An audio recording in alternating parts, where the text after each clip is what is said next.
My name is Lily, and if there's one thing I've learned about life, it's that time is everything, especially when it comes to love. 5 years. That is how long it took Ethan to realize what he had lost.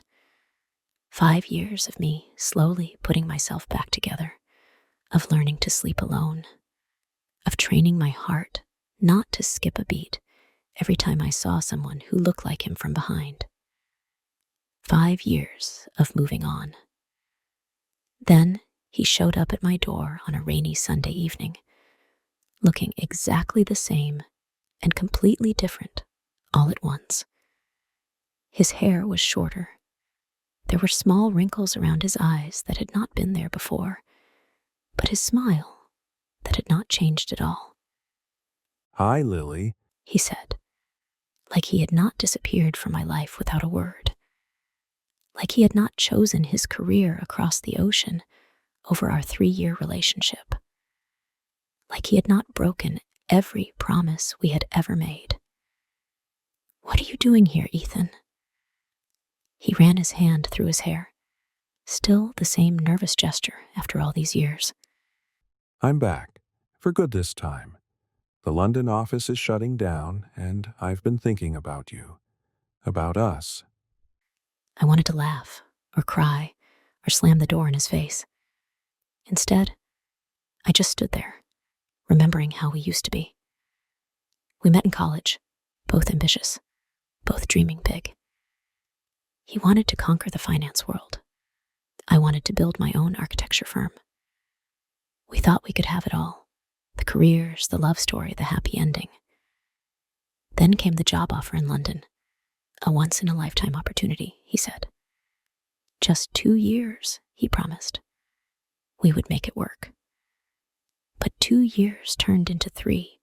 His visits became shorter and less frequent, and our phone calls started feeling like conversations between strangers.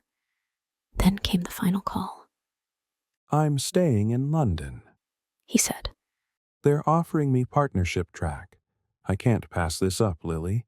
You understand, right?" I did not understand. I did not understand how he could choose a job over what we had. I did not understand how he could make that decision without even discussing it with me. Most of all, I did not understand how to breathe in a world where Ethan did not love me enough to stay. But life has a way of moving forward, whether you are ready or not. I threw myself into my work, started my own firm, and slowly built the life I had always dreamed of. And then I met Michael. Michael, who never made me question where I stood.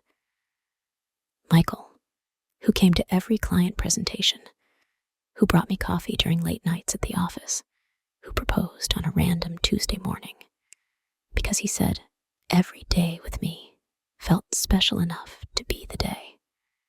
Michael, whose ring I was wearing when Ethan decided to come back. "You look good." Ethan said, still standing in my doorway. "Really good." "I am good," I replied, and for the first time, I realized how true that was. I'm engaged. The way his face fell should not have affected me. I should not have felt that old, familiar ache in my chest. I should not have wondered, even for a second, what would have happened if he had come back sooner. "Oh, He said softly. congratulations." "Thank you." We stood there in awkward silence, 5 years of unspoken words hanging between us. "I should go. He finally said, I needed to see you, to tell you that leaving was the biggest mistake of my life." "It was," I agreed, "but it was also the push I needed to become who I was meant to be." He nodded, understanding what I was not saying, that sometimes love is not enough, that time matters, that you cannot pause someone's life while you figure out your own. As I watched him walk away, I thought about all the nights I had dreamed of this moment, how I had imagined running after him, giving us another chance. But that was a different Lily. A Lily who did not know her own strength, who had not built something beautiful from the ashes of what we had been. Michael called while I was still standing at the door. Hey, love, dinner at 7? 7 sounds perfect, I said. That night, as Michael and I sat at our favorite restaurant, he noticed something was off. Want to talk about it? He asked, reaching for my hand across the table. I told him everything. About Ethan showing up, about our history, about how strange it felt to finally have closure on something I thought I had put behind me years ago. Michael listened, his thumb tracing circles on my palm. When I finished, he smiled. Thank you for telling me, He said. and thank you for choosing us every day. And that is when I realized love is not just about time. It is about choosing. It is about showing up, staying present, making the hard decisions together. Ethan had chosen his career. I had chosen to rebuild. And now I was choosing Michael. Not because Ethan came back too late, but because Michael had been right on time. I have learned that sometimes the love that comes back is not the love you need anymore. Sometimes the best love is the one that never leaves in the first place. In the end, it is not about who comes back. It is about who never leaves. Thank you for listening.